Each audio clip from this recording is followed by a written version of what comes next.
Un particulier met en vente dans la ville de Parakou à 15 millions de francs CFA une maison construite sur 2 carrés clôturés de superficie 500 mètres carrés chacun. Le terrain est recasé sur le lot du lotissement du port sec de Ganon. C'est une maison composée de 2 boutiques, d'un magasin de type conteneur, de 2 chambres à coucher, d'un salon, d'une arrière-cour, d'une cuisine, plus douche. À l'intérieur, il y a un autre bâtiment de 5 portes, une chambre, un salon, une porte finie et 4 autres inachevés, ainsi que 8 battants de WC.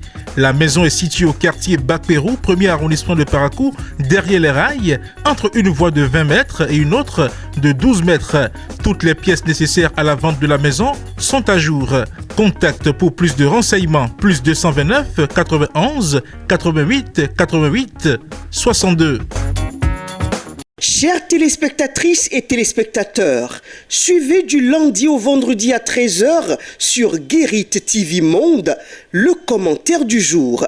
C'est une rubrique dans laquelle le présentateur prend position sur des faits ou sujets d'intérêt, qu'ils soient relatifs au Bénin ou non. Entre dénonciation, approbation et suggestion, le commentaire du jour crée l'actualité, suscite les débats ou y contribue. Tapez www.gueritvmonde.bj pour nous suivre en direct. Guérit TV Monde, le leader des Web TV.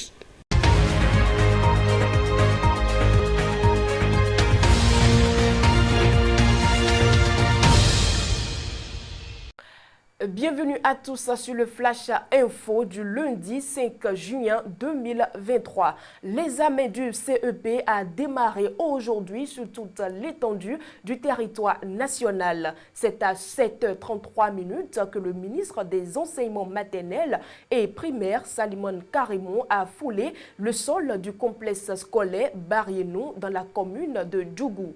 L'objectif est d'y lancer au plan national les épreuves écrites du CEP session de juin 2023. D'abord, il s'est assuré que toutes les dispositions ont été prises pour le démarrage de l'examen dans ce centre. Cela est fait à travers un passage au secrétariat et une ronde des salles appuyée par des messages d'encouragement aux candidats. À 8h30 et sous l'impulsion de la sirène, le contenu des enveloppes a été dévoilé aux candidats.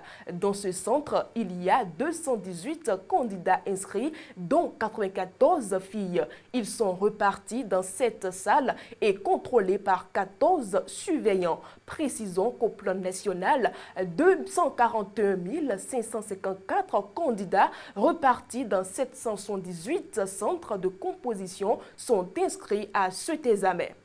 Flash Info.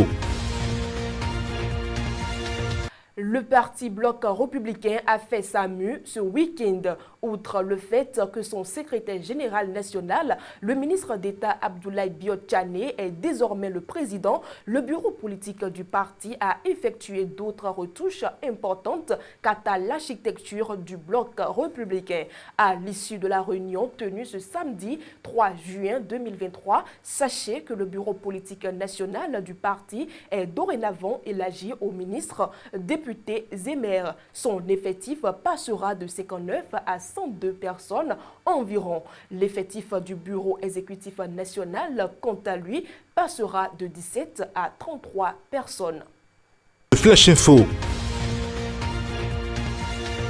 Et vous n'êtes pas sans savoir que Aurélien Agbenonsi n'est plus le ministre des Affaires étrangères du gouvernement de Patrice Talon. Depuis 2 semaines que les médias en parlent, aucun démenti officiel et formel n'a été apporté. À cela, d'autres indices comme l'absence de Aurélien Agbenonsi en Conseil des ministres, à la réunion du chef de l'État avec tous les ambassadeurs du Bénin à l'extérieur convoqués à Cotonou et puis à l'investiture du président nigérien Bola Tinubu, a fait remarquer le quotidien La Guérite dans sa parution du lundi 5 juin 2023 en rappelant qu'aucune note officielle n'a été rendue publique sur le limogeage de Aurélien Agbenonsi et sur la nomination de sa remplaçante.